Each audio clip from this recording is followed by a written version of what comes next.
बिस्मिल्लाहिर्रहमानिर्रहीम। अस्सलामुअलैकुम दोस्तों।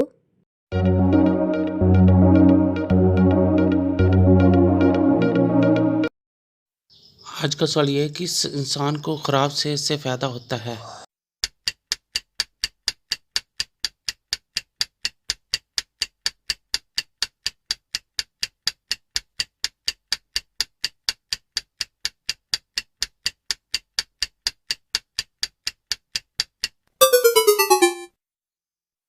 जवाब है डॉक्टर को।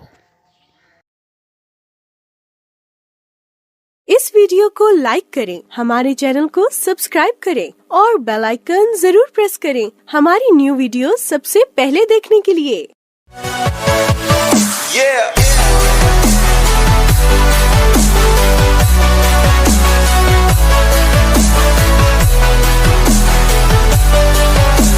For more updates, subscribe to our channel, click the show links and enjoy watching the videos.